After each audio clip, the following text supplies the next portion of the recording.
والصلاة والسلام على سيد الأنبياء والمرسلين وعلى آله وصحبه أجمعين أما بعد قال رسول الله صلى الله عليه وسلم إن مثل العلماء في الأرض كمثل النجوم في السماء يهتدى بها في ظلمات البر والبحر أو كما قال عليه الصلاة والسلام سبحانك لا علم لنا إلا ما علمتنا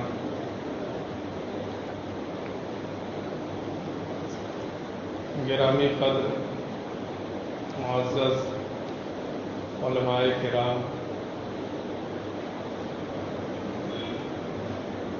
میرے لیے جہاں ایک طرف سعادت کا موقع ہے کہ اہل علم کی مجلس میں کچھ کہنے کا موقع مل رہا ہے، لیکن وہیں دوسری طرف گستاخی اور ندامت بھی ہے کہ مجھ جیسے طالب علم کو اہل علم کی مجلس میں لب کشائی کا حکم دیا گیا، لیکن حکم بڑوں کی طرف سے ہے، تقاضا اکابر کی طرف سے ہے، اس لیے گستاخی گوارا کر لی گئی۔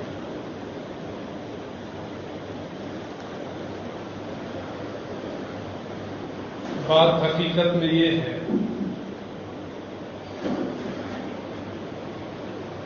کہ علماء کے درمیان گفتگو کرنا امتحان اور آزمائش سے کم نہیں۔ اللہ سے دعا ہے کہ اللہ تعالیٰ اس موقع سے ہم سب کے کام کی کچھ باتیں کہنے کی توفیق عطا فرمائے، کیونکہ میں بھی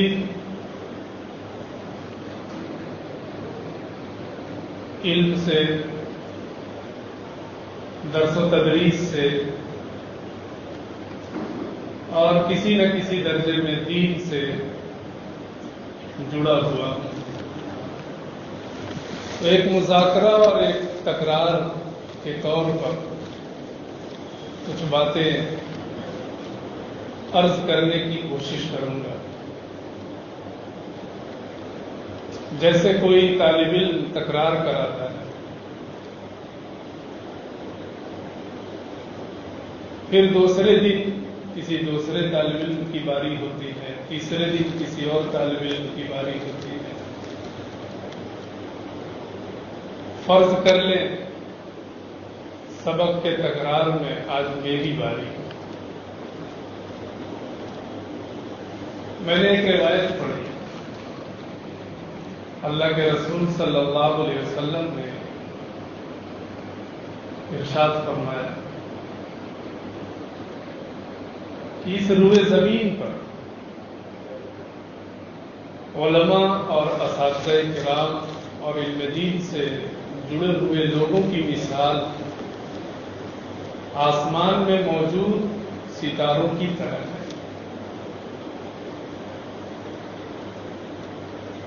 ان مثل العلماء فی الارض کمثل النجوم فی السماء۔ یہ ارشاد رسول اللہ صلی اللہ علیہ وسلم کا حرز جاں بنانے کے لائق ہے۔ آنکھوں کا سرما بنانے کے لائق ہے کہ کیسی پیاری مثال حضور صلی اللہ علیہ وسلم نے دی کہ ہم جیسے زمین سے آسمان کو دیکھتے ہیں اور ستارے چمکتے ہوئے دکھائی دیتے ہیں تو کتنا خوشنما منظر ہوتا ہے.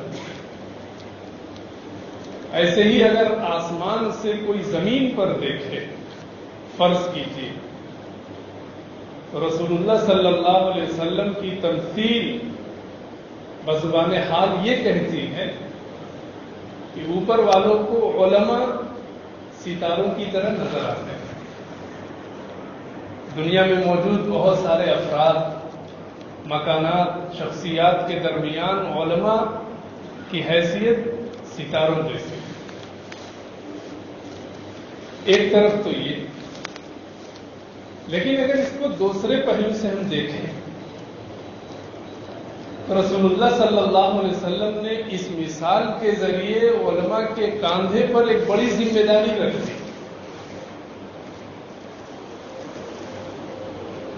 کہ جب علماء کی حیثیت ستاروں جیسی ہے تو پھر ستاروں کے کام کیا ہیں؟ ستاروں کے جو کام ہوں گے وہ علماء کے بھی کام ہوں گے. ستاروں کے جو فوائد ہوں گے وہ علماء کے بھی ہوں گے. ستارے اگر مفید ہیں تو علماء کو بھی مفید بننا پڑے گا. ستاروں کے کام کیا ہے؟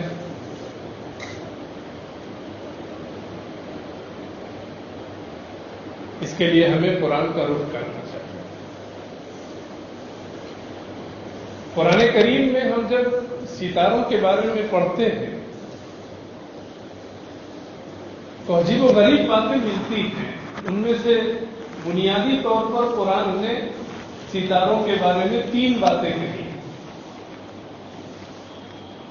وہ 3 باتیں اللہ نے ستاروں کے بارے میں بطور خاص ذکر فرمائی. اور آپ اہل علم ہیں، آپ جانتے ہیں کہ قرآن کریم صرف وہ باتیں ذکر کرتا ہے جن میں دنیا اور آخرت کی بھلائی کا راز مضمر ہوتا ہے. قرآن بے مقصد کتاب نہیں ہے، با مقصد کتاب ہے. اس کا ہر جملہ، اس کی ہر تعبیر، اس کا ہر انداز پوری دنیا کے لیے ایک پیغام رکھتا ہے. اور اسی نتیجے میں کتب خانے قرآن کریم کی تفاسیر سے، قرآن کریم کے نکات سے بھرے ہوئے، اور آئے دن نئی نئی چیزیں قرآن کریم کے تعلق سے ہم سنتے اور پڑھتے ہیں. اس قرآن نے ستاروں کے بارے میں 3 باتیں ذکر کی. جب علماء کی حیثیت، علماء کی مثال ستاروں کے مانند ہے تو قرآن نے جو 3 کام اور 3 فائدے ستاروں کے بتائے ہیں وہ ہمارے اندر بھی ہونا چاہیے، ہر عالم دین کے اندر ہونا چاہیے. نمبر 1، قرآن کریم نے ایک موقع پر ستاروں کے بارے میں کہا رجوما للشیاطین، کہ یہ ستارے شیطان کو مار بھگانے کا ذریعہ ہے. آپ اہل علم ہیں، جانتے ہیں، آپ نے حدیث پڑھی ہوگی. رسول اللہ صلی اللہ علیہ وسلم نے ایک موقع پر ارشاد فرمایا کہ اسلام کی آمد سے پہلے شیاطین سمائے دنیا تک چلے جاتے تھے اور فرشتوں کی باتیں سنتے تھے، اور وہ باتیں کاہنوں کو، نجومیوں کو آ کر بتا دیتے تھے، اور پھر وہ لوگوں سے اپنی طرف سے جھوٹ، غلط بیانی شامل کر کے بیان کر دیتے تھے اور اس کے نذرانے اور شکرانے لیا کرتے تھے. لیکن جب اسلام آیا اور پیغمبر علیہ الصلوۃ والسلام کو قرآن دیا گیا جس کے لیے وحی کے نزول کا سلسلہ قائم ہوا، تو وہ شیاطین وحی میں خلط ملط نہ کرے، اس کے لیے پابندی لگا دی گئی۔ اس کے باوجود اگر کوئی شیطان سمائے دنیا پر کان لگانے کے لیے جاتا تھا تو چونکہ شیاطین کی تخلیق نار سے ہوئی ہے، آگ سے ہوئی ہے، اور ستارے کی تخلیق میں بھی آگ اور نار کا مادہ ہے، تو ان ستاروں سے ان شیاطین کو مار کر بھگایا جاتا ہے۔ اسی کو قرآن نے رجوماً للشیاطین کہا۔ اب اس کو ہم اہل علم سے جوڑیں کہ ستاروں کا ایک کام رجم شیاطین ہے، تو پھر ہم علماء کا بھی یہ کام ہے کہ ہم معاشرے اور سماج میں پائے جانے والے شیطانی کاموں کو دور کرنے کی کوشش کریں۔ شیطانی کام سب سے بڑا کام کفر و شرک ہے، پھر مختلف درجات ہیں، بدعات ہیں، خرافات ہیں، جہالت ہے، وغیرہ وغیرہ۔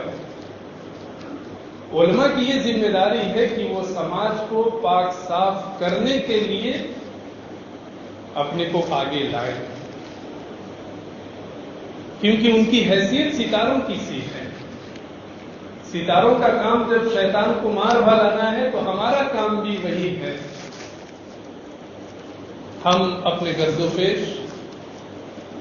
اپنے ماتحت، اپنے علاقے، اپنے ملک کے اندر پائی جانے والی خرابیوں کا ازالہ کرنے کے لیے بھیجے گئے۔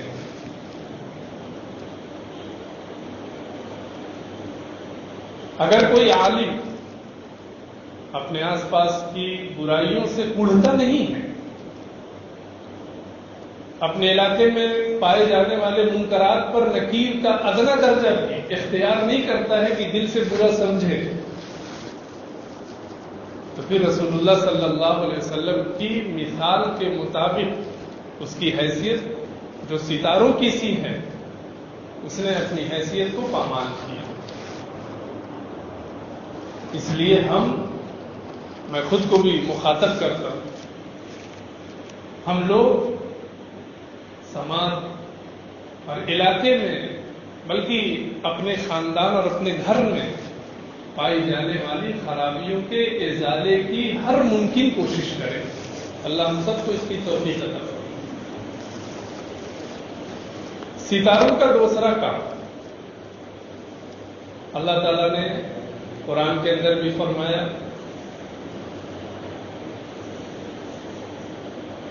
ہم نے سمائے دنیا کو ستاروں کی زینت کے ذریعے مزین کیا۔ اگر میں آیت پڑھنے میں غلط کروں تو بتائیں۔ وَلَقَدْ زَيَّنَّا السَّمَاءَ الدُّنْيَا بِزِينَةٍ الْكَوَاكِبِ۔ اللہ نے فرمایا کہ ہم نے آسمان کو زینت بخشی، سمائے دنیا کو زینت بخشی، وہ آسمان جو ہم دیکھ رہے ہیں، کس سے؟ زینت کواکب سے۔ مطلب یہ ہوا کہ آسمان کی خوبصورتی اور آسمان کا حسن و جمال جہاں آفتاب اور ماہتاب سے متعلق ہے، وہیں ستاروں سے بھی متعلق ہے۔ رات کے اندھیرے میں چمکتے ہوئے ستارے کتنے اچھے لگتے ہیں، اس سے ہر وہ آدمی واقف ہے جو حسن و جمال کا کچھ ذوق رکھتا ہے۔ شعراء نے اپنی شاعری میں ستاروں کا ذکر کیا، لوگوں نے اپنی تحریروں کو ستاروں سے مزین کیا۔ تو جب ستارے آسمان کے لیے باعث زینت ہیں تو گویا ہم علماء کرام اس دنیا کے لیے زینت ہیں، اور ہماری زینت سے کائنات کی زینت متعلق ہے۔ اس کو یوں بھی کہہ سکتے ہیں کہ قیامت اس وقت تک قائم نہیں ہوگی جب روئے زمین پر کوئی اللہ اللہ کہنے والا نہ ہو۔ ظاہر ہے کہ اللہ اللہ کہنے والے افراد علماء سے زیادہ کون ہو سکتے ہیں؟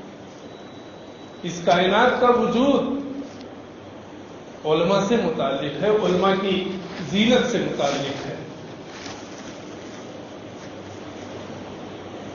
ہمارے اندر زینت اور جمال کہاں سے آئے گا؟ ہمارے اندر زینت اور جمال علم نبوت کے ساتھ نور نبوت کے ذریعے آئے گا۔ علم نبوت کے ہم حامل ہیں، ہماری کوشش یہ ہونی چاہیے کہ ہم ظاہری علم کے ساتھ ساتھ نور نبوت سے بھی مزین ہوں، ایسا نور جو دنیا کو منور کر سکے، ایسا نور جو اپنے گرد و پیش جہالت، خرافات اور بدعات کی تاریکیوں کو ختم کر سکے۔ ہمارا منصب ان مثل العلماء فی الارض کمثل النجوم فی السماء کے مد نظر یہی معلوم ہوتا ہے۔ تیسرا کام اللہ تعالیٰ نے ستاروں کے بارے میں فرمایا، وَهُوَ الَّذِي جَعَلَ لَكُمُ النُّجُومَ لِتَهْتَدُوا، کہ ہم نے ستارے اس لیے بھی بنائے ہیں تاکہ لوگ اس کے ذریعے راستے معلوم کریں، رہنمائی حاصل ہو سکے۔ ایک زمانے میں ستاروں کے ذریعے قبلے کا سمت معلوم کیا جاتا تھا، اور آج بھی ستاروں کے ذریعے رخ معلوم کیا جاتا ہے۔ ستاروں کی روشنی میں راستے تلاش کر لیے جاتے تھے اس زمانے میں۔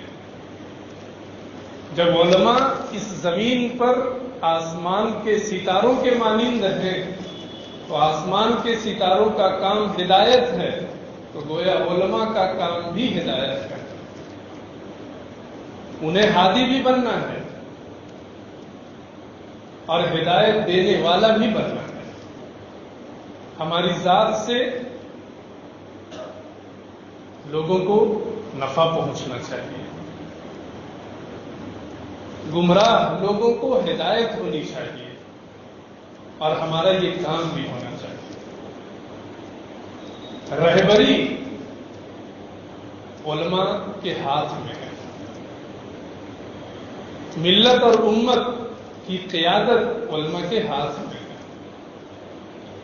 جس زمانے کے اور جس قوم کے علماء اچھے ہوتے ہیں وہ قوم، وہ زمانہ اچھا ہوتا ہے، اور جس زمانے کے علماء سوء کا مصداق ہوتے ہیں وہ زمانہ بھی خراب ہوتا ہے، کیونکہ وہ ستاروں کے مانند ہیں۔ ہماری یہ ذمہ داری ہے، میری بھی ذمہ داری ہے کہ ہم تدریس سے جڑے ہوں، امامت سے جڑے ہوں، یا کسی بھی ایسے شعبے سے جڑے ہوئے ہوں جس میں ہم رہنما اور رہبر کے طور پر کام کر رہے ہیں، اور ہمارے پیچھے لوگ آنے کے لیے، چلنے کے لیے تیار ہیں، تو پھر ہماری یہ ذمہ داری ہے کہ ہم اسوہ بننے کی کوشش کریں، یعنی ہم ایسا بنیں کہ لوگ ہماری زندگیوں سے رہبری حاصل کریں، ہم ایسا بنیں کہ لوگ ہماری زندگی کی روشنی سے جہالت کی تاریکی دور کر سکیں۔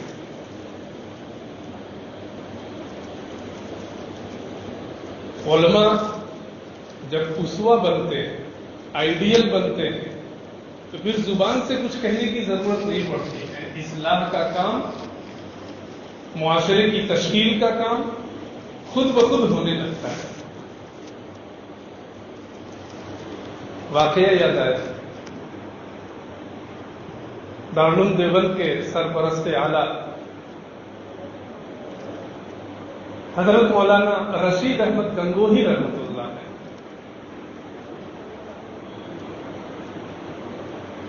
ان کی شان تفقہ اور حدیث میں ان کی جلالت شان اہل علم جانتے ہیں۔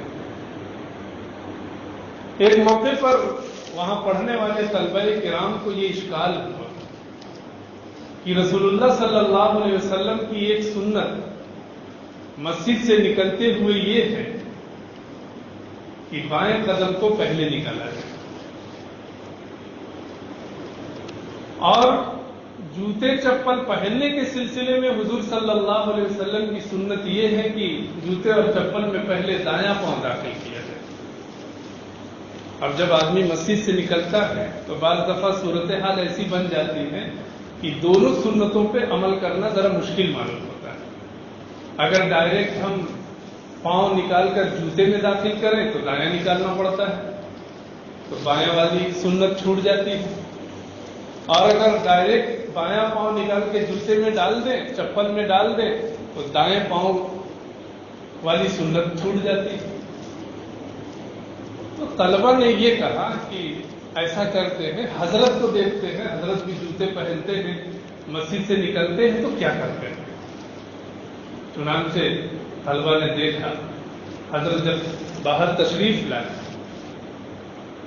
تو جو دونوں جوتے رکھے ہوئے تھے تو اپنے دائیں پاؤں کو دائیں جوتے کے اوپر رکھا اور بائیں پاؤں کو جوتے میں داخل کر دیا۔ دونوں سنتوں پر عمل ہو گیا۔ حضرت کی مجلس لگی، طلبہ نے وہی اشکال حضرت کے سامنے دہرایا، تو حضرت نے کہا کہ بھائی تم بھی سوچو میں بھی سوچتا ہوں، اس اشکال کا جواب تو کسی کتاب میں نہیں پڑھا۔ تو طلبہ نے بتایا کہ ہم نے آپ کا عمل ایسا پایا۔ تو حضرت فرماتے ہیں کہ پھر ٹھیک ہے، تو بہت اچھی بات ہے۔ اس واقعے سے ہم سب کو یہ معلوم ہوتا ہے کہ استاذ، امام اور مدرس کو ایسا اسوہ ہونا چاہیے کہ قوم اس کے طرز عمل سے اور اس کی زندگی سے اپنی زندگی کو سنوار سکے۔ وہ ہمیں دیکھ کے نماز پڑھنا سیکھ لیں، وہ ہمیں دیکھ کے وضو کرنا سیکھ لیں، وہ ہمیں دیکھ کے نماز جنازہ کا طریقہ سیکھ لیں، وہ ہمیں دیکھ کے مسجد میں آنے جانے کی سنتیں معلوم کر لیں۔ ہمیں ایسا بننا چاہیے، اور جب ہم ظاہر میں ایسا بنیں گے اور بننے کی کوشش کریں گے تو نیت کیسی بھی ہو فائدے سے خالی ہے۔ ایک واقعہ سنا کر بات ختم کروں، اگر اس کے ساتھ تشریف لا چکے ہیں، گستاخی کر رہا ہوں۔ حضرت تھانوی رحمۃ اللہ علیہ نے ایک واقعہ لکھا ہے کہ طاعت اور عبادت اگر غلط اور فاسد نیت سے بھی کریں تو فائدے سے خالی نہیں۔ اگر ہم اپنے آپ کو اسوہ بنائیں، اللہ کرے ہماری اچھی نیت ہو، قوم کی رہبری کی نیت ہو، لیکن اگر نیت نہ بھی ہو تب بھی فائدے سے خالی ہے۔ فرمایا کہ ایک چور تھا، اسے بادشاہ کی لڑکی سے عشق ہو گیا۔